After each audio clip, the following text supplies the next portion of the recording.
Today on Sekulow, the Democrats in Congress declare war on conservative media, specifically conservative TV. We'll talk about that more today on Sekulow. Live from Washington, D.C., Jay Sekulow Live. Phone lines are open for your questions right now. Call 1-800-684-3110. That's 1-800-684-3110. And now, your host, Jordan Sekulow. Now, we know there's been a declared war on individuals' ability to use platforms, and we've even seen platforms that have been deplatformed, like Parler and those kind of places. But now, Democrats in Congress are taking aim at the major players on cable news, on the conservative side of cable news, but they're not targeting directly. They're not going to Fox News with their questions. They're not going to Newsmax. They're not going to OAN with their questions. They're going to the cable providers. So they sent letters. This is from Congresswoman Eshoo. She is a member of the House Energy and Commerce Committee that oversees cable and television and all of those, the FCC kind of issues. And Congressman Jerry McNerney, both from California, both on the Commerce Committee, House Energy and Commerce Committee. They sent these letters to the CEOs of AT&T, Verizon, Roku, Amazon, Apple, Comcast, Charter, Dish, Cox, Altus, Alphabet, which is Google, and Hulu. The final question, let me just start with their final question. They actually sent 7 questions they want answered from these CEOs. And the final question is this: are you planning to continue carrying Fox News, Newsmax, and OAN on your platform, both now and beyond any contract renewal date? If so, why? So not just saying, are you going to carry them after the contract's over, which, by the way, that would be a discussion between those networks and the provider, and, of course, the ratings. It's an economic decision for the most part. But are you even going to stop now? Would you even cancel them now? And if not, why not? This has gone to all the major cable. They want to take off Fox News. They want to take off Newsmax. They want to take off OAN from the airwaves so that you cannot access them through your cable. And they're trying to pressure CEOs of cable companies to do the dirty work for them. Not to make an economic decision, but to make a decision because of political pressure. This is extremely troubling, to try and silence an entire viewpoint.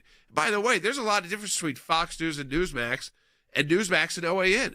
I mean, it's a very different, a very broad spectrum there to try and include all those three together. But what you see they're trying to do is take out any conservative voices from your choice. It's just a choice you have on television. Now, Thad, I want to go right to you. Thad been in Washington, D.C., because, Thad, these are long-term members of the House Energy and Commerce Committee. They have oversight. There's some flux at the FCC right now because there's an acting commissioner. The Republican commissioners have said this is outrageous. That's great, but it's Joe Biden who could ultimately nominate the permanent member here. Yeah, first of all, let me comment on just how significant these members are. Anna Eshoo, Jordan, she's the most senior member of that committee. Now, she's not the chairman, but she's got the most seniority inside the party, so she knows better than this, Jordan. Look, the government does not get to be the arbiter of what is fact and what is disinformation, and the government cannot be in the business of content decisions. Those decisions are made by businesses at the direction of people, of consumers, who make their own choices about what information to take in. But you're right, Jordan. I see this as the left trying to use an opportunity where the FCC is in a little bit of limbo. I think they're going to push the cable companies. Here's the other thing I think they're doing, Jordan. I think they're trying to push President Biden into pushing the FCC in a direction that would be more favorable to this. Very dangerous stuff here, Jordan. What do you think about this attempt, folks, by congressional Democrats to pressure these companies to cancel Newsmax, to cancel Fox News, to cancel OAN? Where do you think they're going to go next? Fairness doctrine, to try and cancel us. Okay? This is all about taking our viewpoints off the airwaves. And they want to start with cable news. We're taking your calls, 1-800-684-3110. They're not hiding it. They're saying, why are you even carrying it now? And do you intend to do it after their contracts expire? 1-800-684-3110. We'll be right back.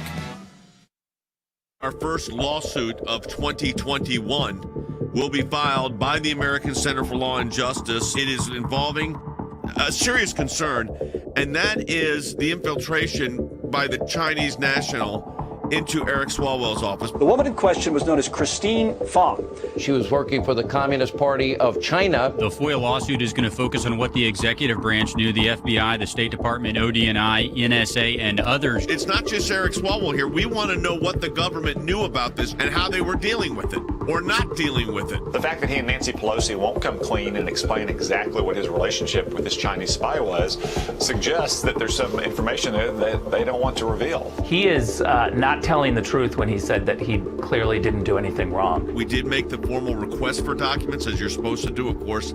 No response or not satisfactory response. If the Speaker, Nancy Pelosi, and Adam Schiff knew this and kept him on the committee, that raises a very big question. I think he needs to full disclosure on everything that happened, his relationship, the scope of his relationship, and whether he shared information that was of a sensitive nature. We are going to go into U.S. District Court for the District of Columbia and do what we do best, and that's go to court to get this information. The road is often a lot longer than we like it to be, but you've got to stay the course. I don't have any concern about Mr. Swalwell. It's unfortunate that Mr. McCarthy is trying to make an issue of this. She got the exact same briefing that I got. It is clear. It's without a doubt. Wow. I would never put him on that committee. Rest assured in this, the American Center for Law and Justice will be front and center more than ever right now to get to the bottom of this, to protect our republic, to find out the information that the American people are entitled to know.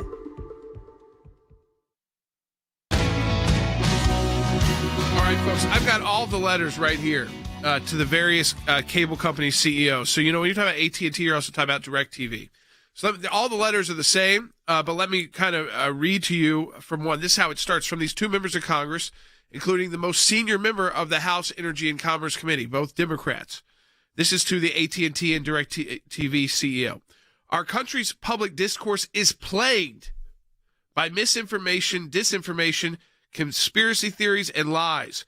And we're concerned about the role AT&T plays in disseminating misinformation to millions of its subscribers. And we write you today to request additional information about what actions AT&T is taking to address these issues. And then they get into calling out. Experts have noted that right-wing media ecosystem is, quote, much more susceptible to disinformation, lies, and half-truths. Right-wing media outlets like Newsmax, One American News, and Fox News all aired misinformation about the November 2020 election. I guess opinions don't matter, and lawsuits that were in process don't matter. I guess that was just misinformation. It's against the propaganda machine of the left. These same networks have been key vectors of spreading misinformation related to the pandemic. Questioning Fauci, questioning the government is not spreading misinformation. It's what the news is supposed to do. The news is supposed to question everything the government tells you, and inquire more. First it was no mask, then it was one mask, then it was two masks, and we're still being told that even if you get vaccinated, you can't do this or that.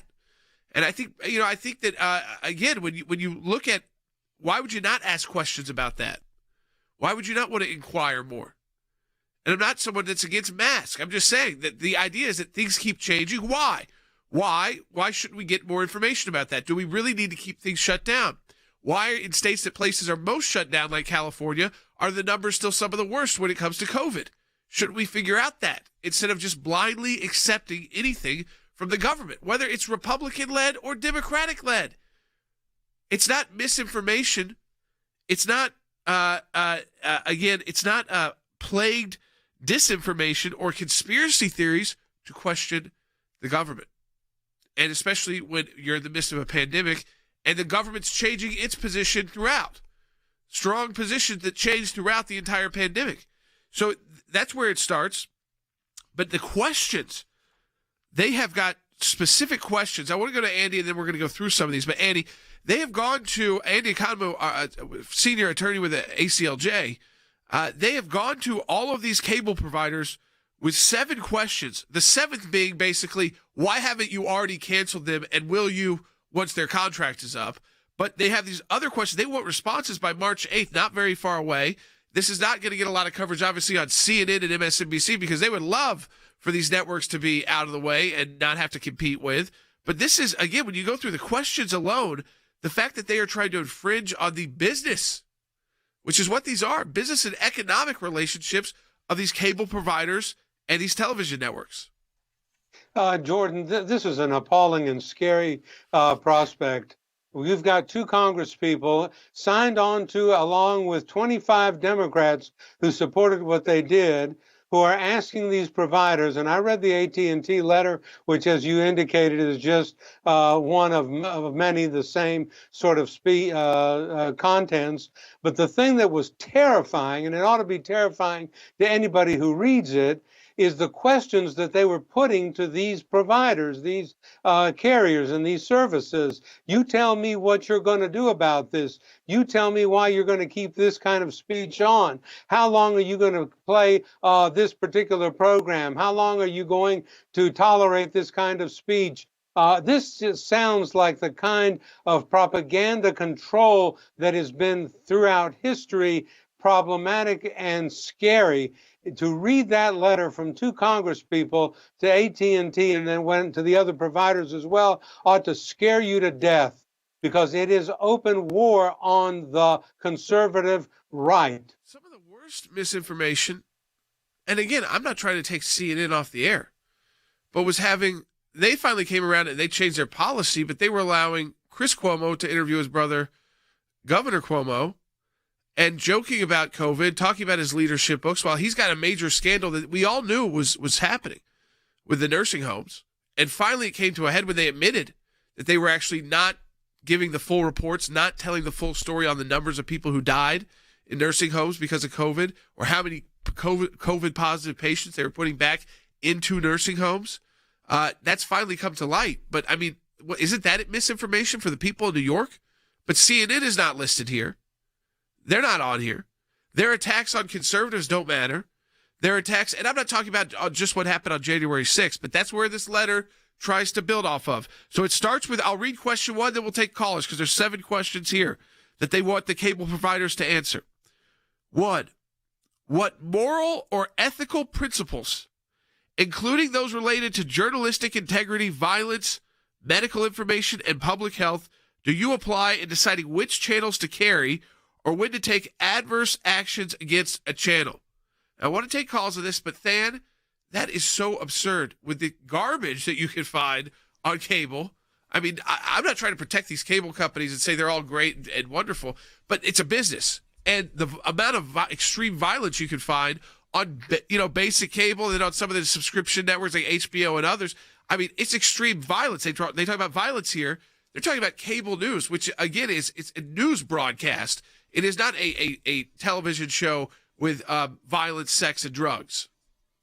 Sure, and Jordan, it's the American people, it's the consumer who need to have the authority here, the power here to, if programming content is not meeting needs or if it's falling short of some standard that the consumer can identify, they can walk away, Jordan. That has to drive these decision making. The idea that power would be usurped by Washington, D.C., Jordan, that's a very frightening move, because what you're talking about today, that's bad enough. But once that power sits in Washington, D.C., then Washington, D.C. has the ability to determine what you and I, what people all across this country, what information they receive. And Jordan, I just wanted to point one other thing out as well. The acting chairman of the FCC, Jessica Rosenworcel, she's the acting chairman. Ajit Pai recently stepped down. There's a vacancy, but she's the acting chairman. Jordan, previously, when leftist organizations have come under some fire for some of the examples that you put out, she said this. She said, I don't think that the government should be in the business of substituting its judgment for programming licensees. History won't be kind to silence. Well, Jordan, guess who's silent now? Guess who hasn't condemned this letter? The 2 Republican-appointed commissioners have condemned it. The acting chairman, Jessica Rosenworcel, who said history won't be kind to silence when the tables were turned, Jordan, she hasn't said a word. Not a word. Now, the FCC commissioners that are Republican appointed on there have condemned the letter. They called it a chilling transgression aimed at stifling political speech, calling on their FCC colleagues to join me in publicly denouncing this attempt to stifle political speech and independent news judgment, seeking to, quote, intimidate into silent those who would distribute on their platforms disfavored points of view, and particularly concerning because the House Energy and Commerce Committee oversees the Communications Act. I want to get to the phones, 1-800-684-3110. That's 1-800-684-3110. Robin in Idaho online too. Robin, welcome to Jay Sekulow Live. Hi, how are you today? We're good. Good. I'm not real good, but this whole thing is very unsettling. Yeah. Yes, we are fighting. And my question is, so all these things that the government's telling us we can and can't do and this and that and all this other crap, what is our recourse? I mean, if the Supreme Courts and the courts won't listen to you. Well, honestly, this is highly regulated, not by courts so much, but because this is more business. So it's high in the airwaves that are provided. So it's highly regulated. And Andy, I mean, the FCC and these kind of broadcasting rights, and we've done it a lot with Christian Broadcasting and others throughout our work at the ACLJ. This is highly regulated by the federal government, Congress, ultimately, with these laws like the Communications Act. That's right, Jordan. The Federal Communications Commission Act regulates the use of the airways. The airways are considered public, and therefore the fact that somebody wants to broadcast on those airways is regulated by the federal government. But that doesn't mean that speech is regulated by the federal government. And it is appalling and scary to me when somebody from the government, two congressmen, persons, along with a bunch of Democrat colleagues, are saying, you tell me what moral principles you apply or what principles of justice or ethics you apply in deciding who you're going to put on the air. My response to that is this: what business is it of the government's? You stay out of that. That's none of your business. Those are business decisions that are made by public carriers, and that's their right to contract with whomever they wish in order to broadcast programs. And it's interesting, isn't it, that they've targeted entities such as Fox and CNN, MSNBC. They're okay. Their speech is protected and permissible. But if you don't agree with the speech, you stay away from that. And I just think it's not any of the government's business to interfere in that area whatsoever. We've only gotten through question 1 and, of course, question 7, which is, why not cancel them right now, CEOs? And listen, I'm a little nervous because we know these companies and corporations have been bending to this kind of pressure pretty easily. And so, again, we have to be ready here to expose what Democrat partisan members of Congress want to do, which is take off cable news that's conservative viewpoints. And then they're going to come after us again, too. They already tried it once with radio. We'll be right back. 2 House Democrats sent a letter to cable television providers calling for the cancellation of us here at Newsmax, Fox News, and OAN. Part of it reads, both Newsmax and OAN ran incendiary reports of false information following the elections and continue to support an angry and dangerous subculture that will continue to operate semi-openly. In their view, this conversation that you and I are having right now is not one that your viewers should be allowed to listen in on. Every American has the right to complain about what's on television, except Uncle Sam. Uncle Sam has to stay out of the newsrooms. He has to stay out of the editorial rooms. He has to stay out of television, newspapers. He is the umpire. You know, it's like in a football game. The official can't go over to one coach and say, you know, I don't like the way you're running the ball. I think you should be passing more. He's the official. This growing approach in the U.S. Towards trying to cancel any political speech that doesn't fit with Democrat orthodoxy. If we did that, can you imagine what the left would do? But that's exactly what they did, going after Newsmax, going after Fox, going after One American News. I mean, it is scary where they want to take us. And here's what we need to understand. I think I said this on your program last week or 2 weeks ago. This won't stop with conservatives. The target right now is conservatives and Republicans, but the appetite of the cancel culture mob is never satisfied. This is also the basis of another bad precedent, where we're trying to let government come in and censure what is going to be heard or listened to or viewed. These lawmakers aren't going to be able to pass a law that achieves this result, but they are certainly trying to use their bully pulpit to put pressure on companies, put pressure on advertisers to achieve their preferred political outcome.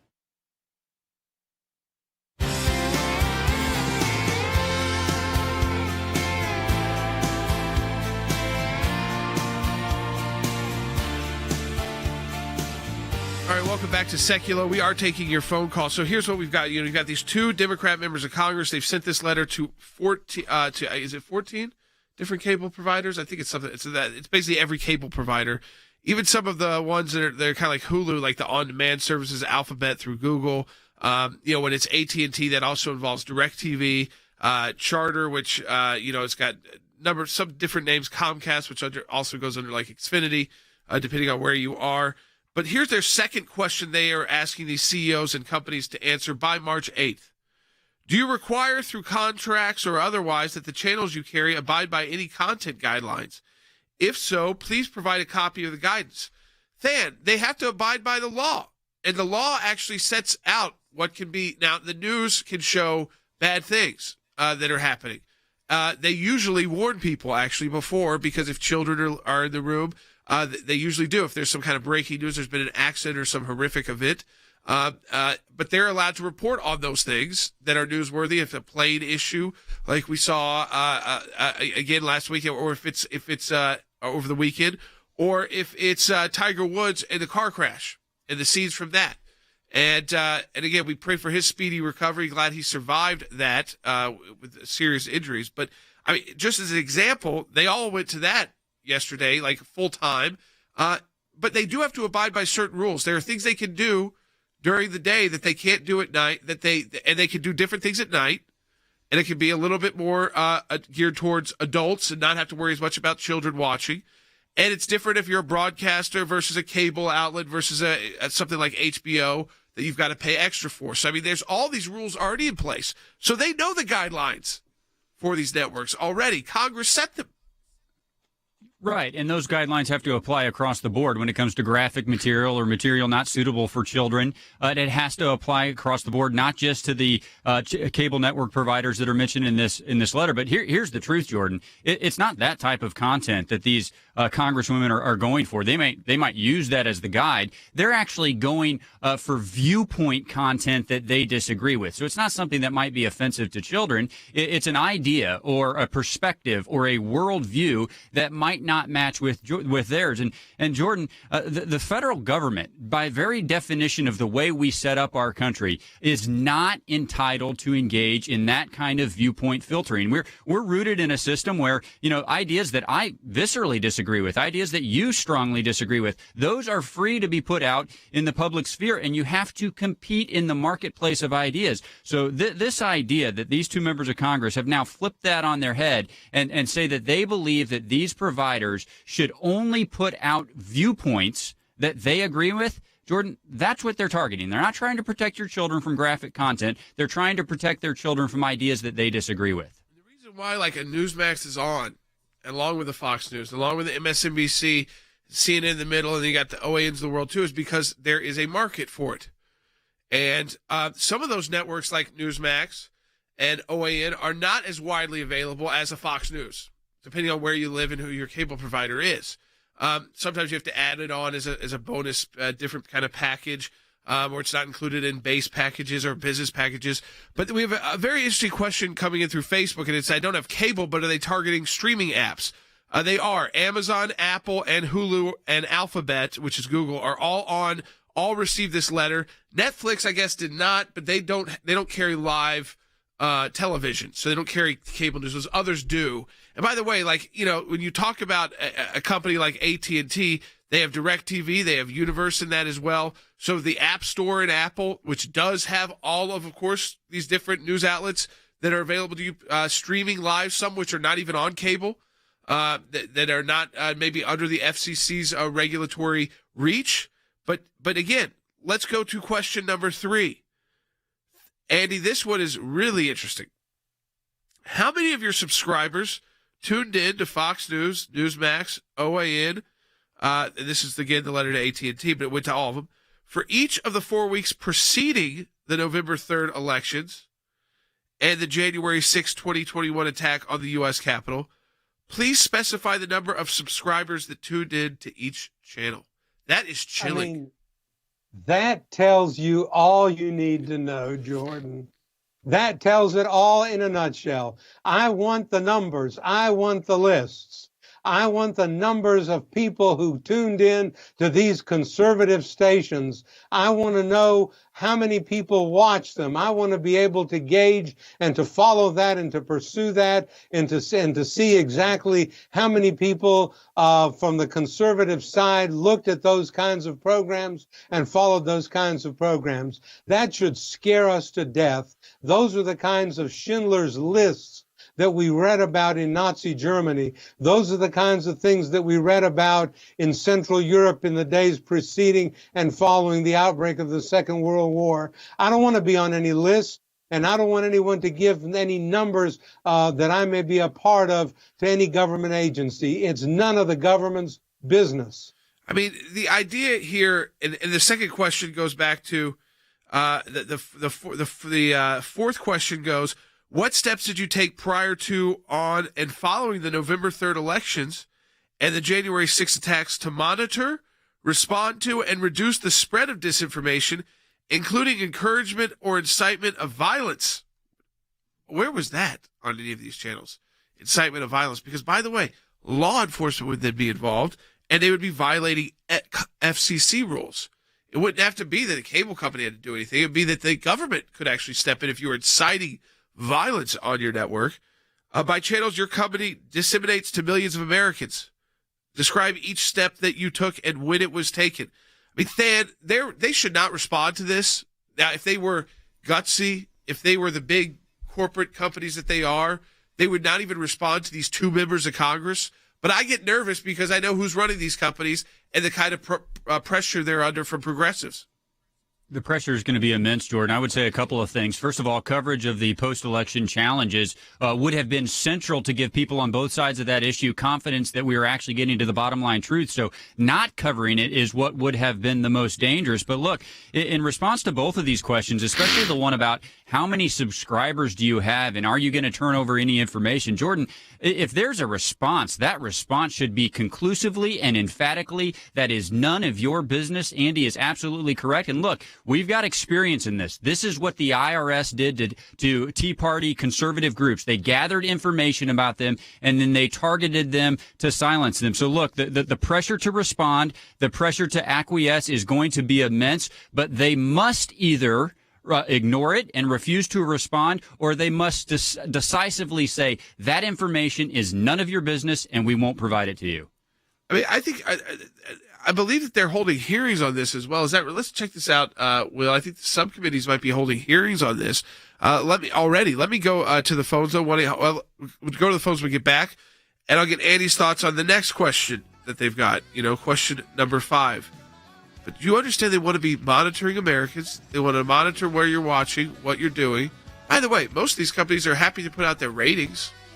Sometimes it's daily, but per show. So I don't think it's like the way that they write it, though, is like, we want to know how many Americans could have been watching this the 4 weeks leading up to the presidential election, that maybe Republicans didn't want to hear Republicans being bashed by MSNBC, and they wanted another place to go, or the kind of blondness of CNN during the day, and they wanted to go another place to go, get information and make decisions for themselves because they are adult voters who can educate themselves and decide for themselves who they want to believe.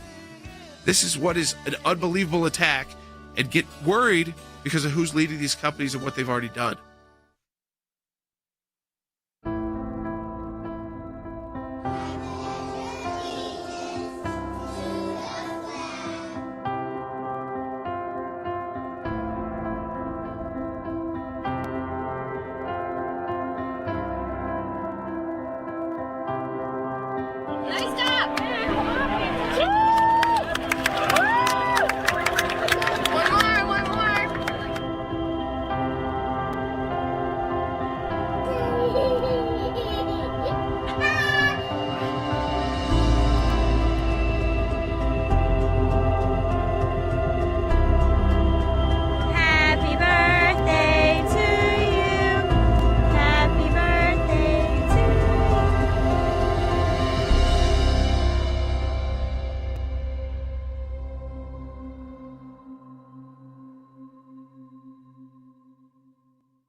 Live from Washington, D.C., Jay Sekulow Live. And now, your host, Jordan Sekulow. All right, welcome back to Sekulow. We are taking your phone calls at 1-800-684-3110.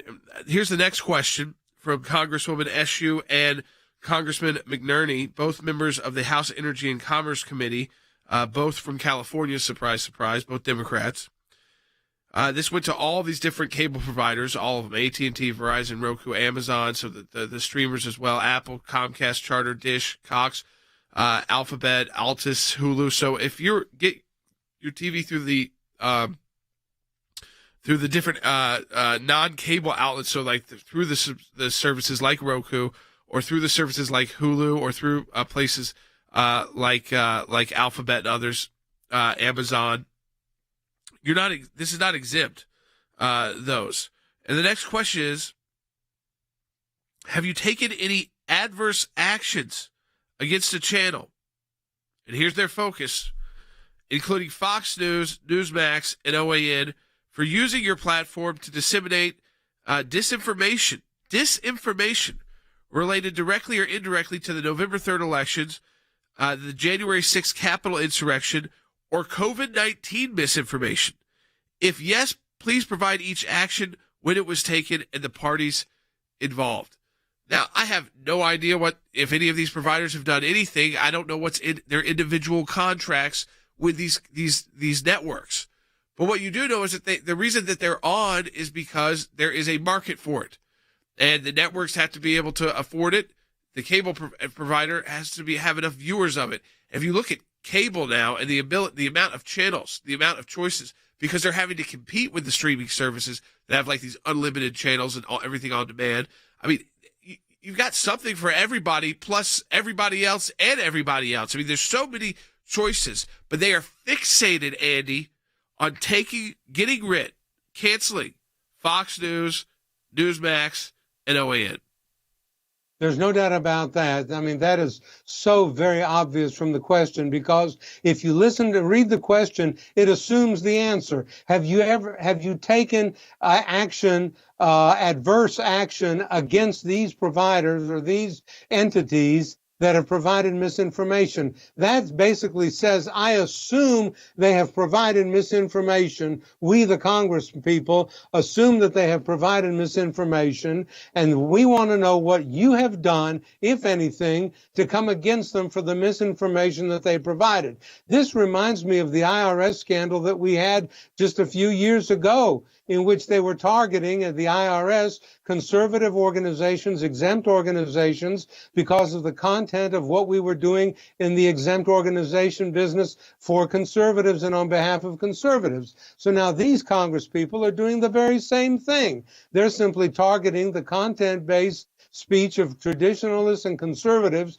and they're saying, we want to know, to these providers like AT&T, what action have you taken to stop these terrible things that these people are saying?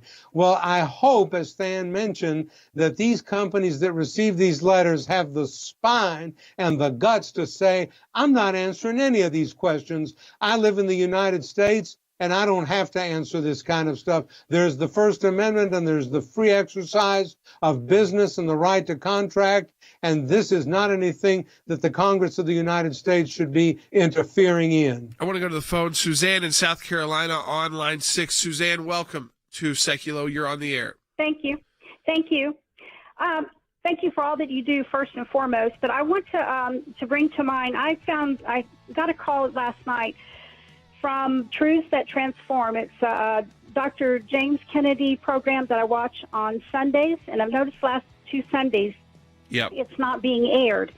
And come to find out, they're not on the air right now, and I don't know if they've been taken off the air for the simple reason that before the last year, towards the end of the year, before elections and all, they were doing a program on George Soros and his relationships and connections in the United States and around the world. You know, the difference is this, Suzanne.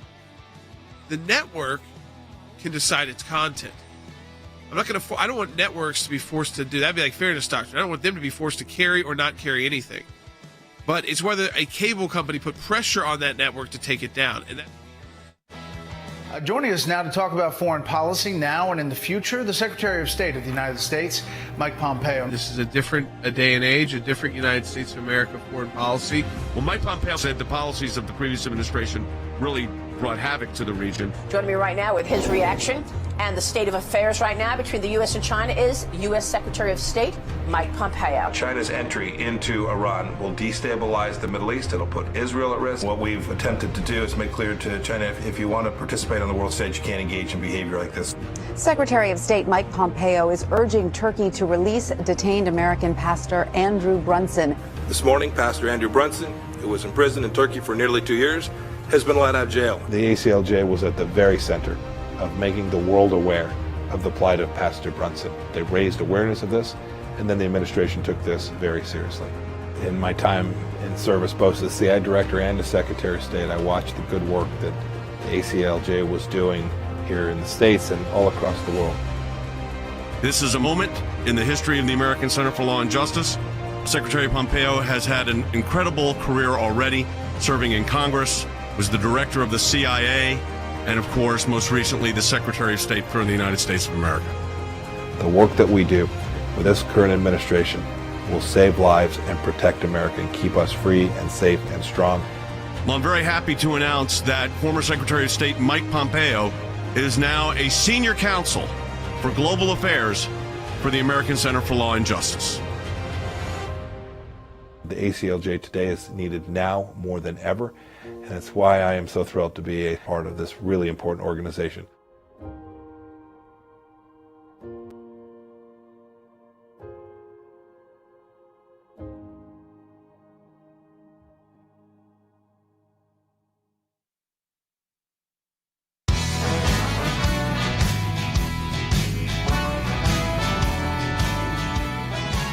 You know, we've got a YouTube super chat coming in from Carolyn. Do they include YouTube? Well, YouTube is owned by Google, and Alphabet is on the list. That's owned by Google. So, yes, I mean, this would include these streaming services. So, YouTube has that ability also to get channels and news channels if you subscribe and use their services in a paid mention. So, and in the letter, they specifically mention YouTube carrying Fox News, how YouTube TV. So if you're a YouTube TV subscriber, like you would be a subscriber to Amazon, like you'd be a subscriber to Hulu, or some of the other streaming services, so if you cut the cable cord, but you still want live TV, and they carry that live TV, well, they mention it.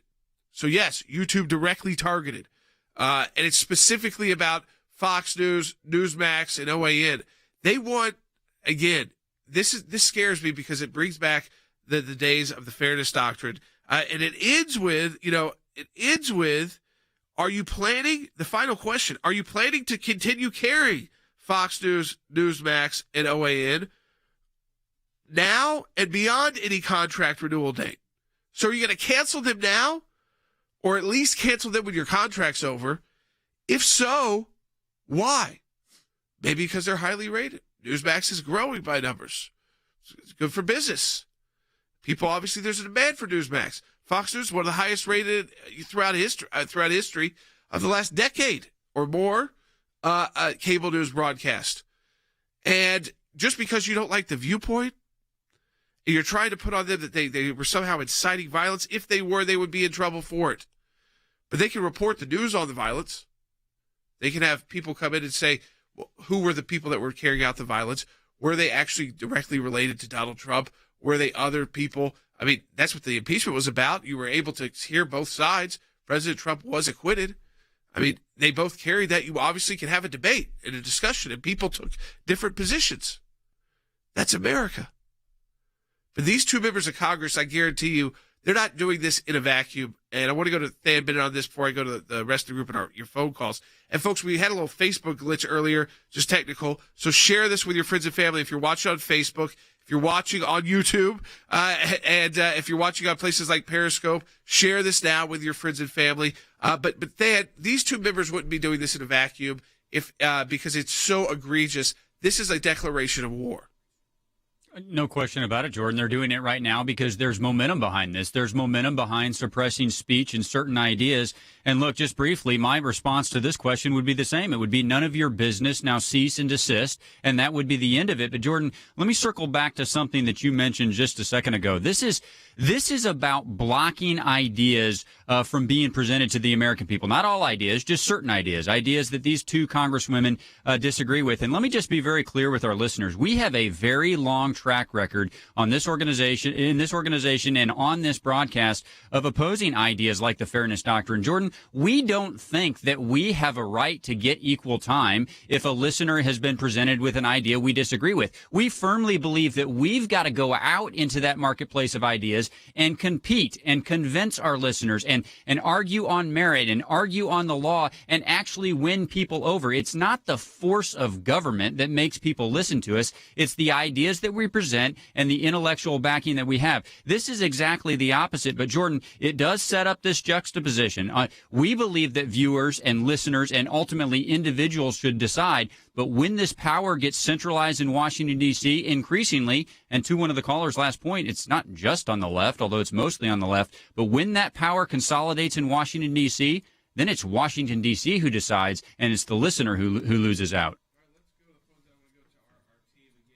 Let's go to Victoria in Florida on line one. Victoria, welcome to Sekulow. You're on the air. Thank you so much, first of all, for all the work that you do. My question is, are any conservatives responding to these cable providers with regard to these ridiculous assertions? Well, I mean, this is kind of breaking. So we first wanted to get the news to you, and I think what we're doing at the ACLJ right now is we'll be formulating the best strategy to approach whether or not, and I'll tell you in the past that the ACLJ has been involved, worked with these big providers before in the past on various FCC-related issues. They've come to us for insight on constitutional issues, on the viewpoint of conservatives, and it's happened before. So I think we are right now behind the scenes, behind the broadcast, we'll be formulating the best approach, whether that's going to the FCC and those cable providers, and saying how egregious this is and outlining why. But I want to go right to Harry Hutchinson, for our director of policy, because Harry, this is that kind of moment where it's. I would feel a lot better if I knew these companies weren't caving so quickly on this cancel culture, but they are caving quickly. And if they're giving, like, I feel like what Congress is trying to do on the Democrat side is say, we're giving you the green light to cancel these contracts, even break the contracts if you want to, and we're going to give you the green light to do it and protection to do it. Absolutely. So I think your intuition is absolutely correct. Corporations today increasingly have become nothing less than woke capitalists, and they're quite willing to engage in what might be called surveillance capitalism, so long as it favors the political left. And so I think if you look at a survey of Google or Apple employees, you will find roughly 90 to 95% of their political contributions go toward the Democrats. And that's why these two letters by these two Congress people are so scary. This is nothing less than an insidious and Orwellian effort by social justice warriors to impose draconian censorship and to abrogate the Constitution. This move sets us up for nothing less than soft or hard totalitarianism as we move closer and closer to the Soviet-era gulag. You know, Wes, there's a lot of stuff I don't like on TV, and I'm sure there's a lot of people who are watching our broadcast right now. There's a lot of stuff they don't like. Maybe they see it on Facebook or they see it on YouTube, but we all use these channels differently, and they're open. They're supposed to be open to all to some extent. I mean, you know, there are some restrictions which are the ones that have been put in place about, you know, what, you know, you can do, what is, again, inappropriate for regular broadcast. But at the same time, it's up to us to make the choice, up to us to put the parental controls are all there. It's up to you to put them in place. No one's forcing anybody to watch a Newsmax or Fox News or cable news. In fact, if you look at the numbers, you look at the cable news race, yes, they compete with each other. But when you look at actual television numbers, they're nowhere near. What about ABC, CBS, NBC? There's no conservative competitor to any of those. And that's where the big numbers are. Oh, absolutely. Yeah, their letter, I found it very interesting as I read through it. And the thing I thought about right off was they can request this info. The providers are really not required to produce it. Two leftist, elitist members of Congress on their own do not have subpoena power.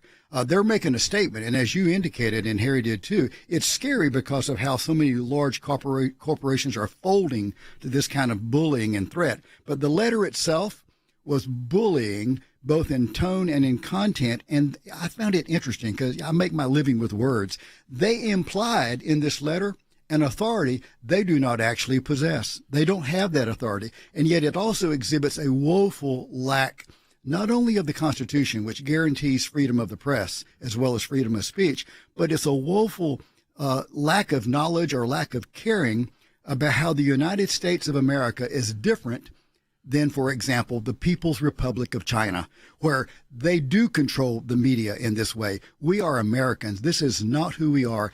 And yet this apparently is lost not only on these two Congress people from California, but it's lost on many, many people in our society. You look at all this going on with the cancel culture. This should be a warning and a red flag to all Americans of both parties who value freedom of speech and freedom of the press. We already know that this committee is announcing more hearings with tech CEOs on misinformation, disinformation plaguing online platforms. That's on Thursday, March 25th, and that's Facebook, Google, and Twitter. So that's about social media.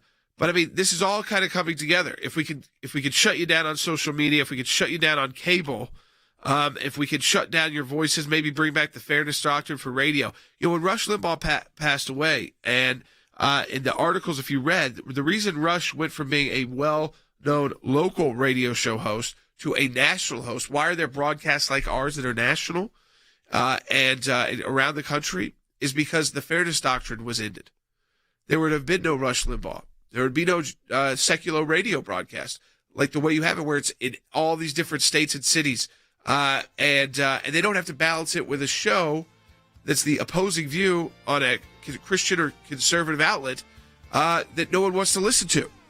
It's not to say that if there is a market there won't be the availability, but they've tried it. Just it hasn't really worked on radio. It's worked for MSNBC on cable news, but flip this around. I mean, this is not good for them either, because Congress is barely even in Democrat control, and they immediately jump to trying to censor us. It's the worst. We come back. We're gonna have action on this. But I wanted to make sure you all knew this was going on in the midst of all the different crises our country is facing. That this is what they try to do when you're not looking, when you're not paying attention. We'll be right back on Sekulow.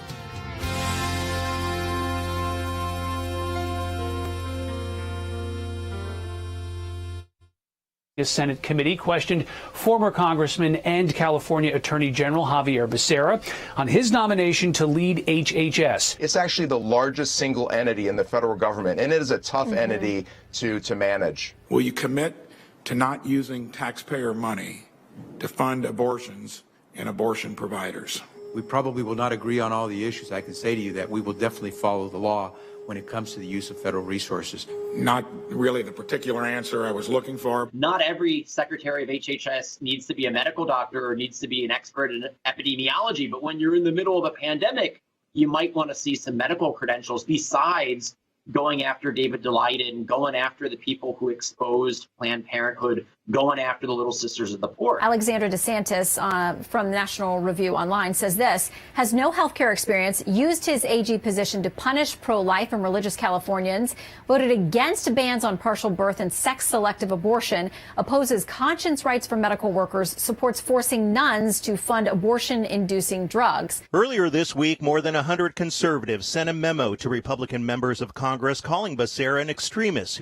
No federal agency has more influence over policies relating to the sanctity of life, human dignity, and religious liberty than HHS. And Becerra has a troubling record on all these fronts. You voted against a ban on partial birth abortion. Why? I understand that we may not always agree on where to go, but I think we can find some common ground on these issues because everyone wants to make sure that if you have an opportunity, you're going to live a healthy life. I think we can reach common ground on many issues, but on partial birth abortion, it sounds like we're not going to reach common ground there. It seems that his biggest qualification here is that he likes to go after pro-lifers and he likes to attack conscience protections for pro-life doctors. Some of your phone calls now. Our whole team is here. Let's go to Jerry in Rhode Island online too. Hey, Jerry, welcome to Sekulow. You're on the air. Hello, team. You're all talking about one common thread, history, which is being taken out of our classrooms. Mr. Economo was talking about pre-1940. San was talking about in 2008 to 2016 attacks. Those who don't learn the lessons of history are doomed to repeat it. Does it look like we're on course to that? Well, I think, Jerry, that's why we're jumping on this so quickly. That's what, people are calling and say, what can we do about it? I wanted to get this right out to you when I saw it immediately, because I think that this is a play that when you're distracted by a pandemic, you've got these controversial nominees going through, which, by the way, one of those nominees, the OMB nominee, that's been put on hold because of Senator Manchin saying I'm going to vote no. So the vote on her is delayed. But Javier Becerra, that vote could come up on Friday. So you've got a lot of those issues which are worthy of discussion. I mean, we've announced Secretary Pompeo joining the ACLJ this week on radio. We got into Javier Becerra yesterday on the broadcast. We brought in Rick Grinnell yesterday on the broadcast. But these kind of issues, when I saw, I said, we have got to cover this today because we've got to when we can jump on this early. It's not like the IRS situation where we had to find out about it secondhand.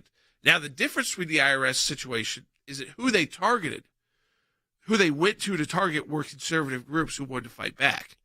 Here they're targeting these companies, which I think are susceptible to rolling over to their demands by just saying, oh, look, Congress doesn't want us to do this. I don't want to get in trouble with Congress, so maybe we shouldn't renew their contracts, at least not renew them. Or maybe we should cancel them now. So I think we've got to get active on this right now. But something did come up yesterday in the Becerra hearing. I want you, because this is interesting. Senator Mitt Romney, who, again, has not been someone who has pushed these nominees real hard and has been, is kind of seen as an anti-Trump. But remember, now we're getting into the Biden years, the Biden nominees. He still, claims to be a Republican and pro-life. And he is very put off by Javier Becerra as well for his views on partial birth abortion because he's a supporter of it. Hard to even say that. So I want to kind of also get you up to speed on what happened yesterday, those hearings after we were on the air. Take a listen to the question and then the answer.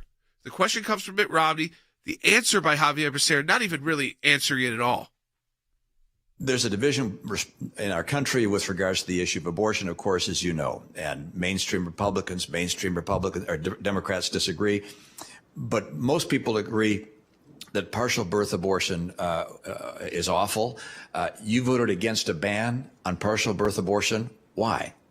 So, Senator, here, I understand that people have different deeply held beliefs on this issue, and I respect that. I have worked, as I've mentioned, for decades, trying to protect the health of men and women, young and old. And as Attorney General, my job has been to follow the law and make sure others are following the law. And I'm also sitting in front of a high-risk OBGYN who, for several decades, had the work of protecting the health of women and a future baby. And so I will tell you that when I come to these issues, I understand that we may not always agree on where to go, but I think we can find some common ground on these issues because everyone wants to make sure that if you have an opportunity, you're going to live a healthy life. And I will tell you that I hope to be able to work with you and others to reach that common ground on so many different issues. Common ground on the, quote, future baby? Notice it's a new term for fetus. So fetus doesn't work anymore for them, so they'll call it a future baby. They're getting a little bit closer to acknowledging that actually it's a human life. So they're saying it's a future baby, but he doesn't answer why he supports. He's talking about a high-risk OBGYN. Remember, in those situations, the partial birth abortion bans, if there was a high-risk pregnancy and the mother's life is at risk at all, and her life is at risk, The decision is then made by her and the doctor together. So those procedures wouldn't be banned. It's why they exist at all in the first place. It's so that that you can protect ultimately the health and life of the life of the mother if you get into a situation like that. It's why they even have the procedures. But what he was talking about, what Romney was talking about, is an elective partial birth abortion. Bans on just doing it late in your pregnancy because I'm 7 months into my pregnancy and this could be a viable child if they were born right now, but I don't feel like having a baby anymore. So that's what he's talking about. He's not talking about the 1% situation where a woman's life's at risk, the mom who's in the delivery room, and they've got to make a quick decision. It's why that procedure exists. I would never wish that decision on anybody. But see how he tries to twist the issue and call it a future baby? I did want to update you on that, but I do want to take your phone calls as well. Susan in Maryland, online for you. You've been holding on. You're on the air. And thank you. Thank you so much. I appreciate your time. I'm just wondering, are the GOP participating in getting rid of the conservative media because none of them are deflecting and resisting this movement? And why isn't the GOP applying maximum pressure to McConnell for creating a one-party system? Well, I think that, listen, I think that you've got the two Republican FCC commissioners have said this is a chilling transgression, calls on the other two FCC colleagues who are the Democrat appointed to join me in denouncing this attempt to stifle political speech and independent news judgment. So the Republican members of the FCC, Than, are speaking. They're the only ones to speak out, but they have spoken out. I think that this is just arising. It's two members of Congress. But again, I don't think that most conservatives want Fox News off the air, including the mainstream GOP. Yeah, I think the Republican commissioners on the FCC have been very swift and thorough in their response. I do agree with the caller that members of Congress need to be equally swift and equally forceful. And look, I think the pressure point here is on the Democrat commissioners of the FCC, because in the past, Jordan, when the tables have been turned, their comments have been correct, that the government should not be involved in pulling licenses. But Jordan, their silence on this one is deafening. So I definitely think those two commissioners need to come under additional pressure in Washington, D.C. And look, I don't think the day should expire without Republican senators, without Republican members echoing what the Republican commissioners of the FCC have said. You know, it's interesting. Janice in Washington State on line 3, you're on the air. Yes, thanks, everyone. What can the average person like myself do when we get our news, not through cable, but, for example, I just go on my phone or I go on the Internet and I go to Newsmax's website? If I was getting my news through a cable provider, I could call my provider and say, don't drop Newsmax. But since I'm not getting it that way, what can the average person do? Well, here's what would happen, though, is the adverse effects on Newsmax would be huge. Because so you're saying, I can rely on them because I can watch it live, maybe through their app or through their Facebook page, and they've allowed, they're doing that through their growth period, and Fox News puts a lot of it live up on their Facebook pages in different places. But again, what if they're deplatformed completely from that? That's the next step, is to remove them completely. And we've seen it through Parler. We've seen it actually done where it is the companies, the carriers, like the Amazons listed here, the AT&Ts, the Comcast and Xfinities, who say, you know what? Political pressure from these Democrats, we don't really like them either. We don't really like that viewpoint either. Even if it's good business, maybe it's better business long-term just to get rid of them. So I wouldn't just say because, and by the way, if you're relying on streaming services, they all got this letter too. They all got it too. The streamers as well. We're gonna get into this on our action item, but I had to break this for you today because there's so much else going on, and I want to make sure you were aware of it on the broadcast. Check ACLJ.org, and we'll have a lot more to say about this on tomorrow's broadcast.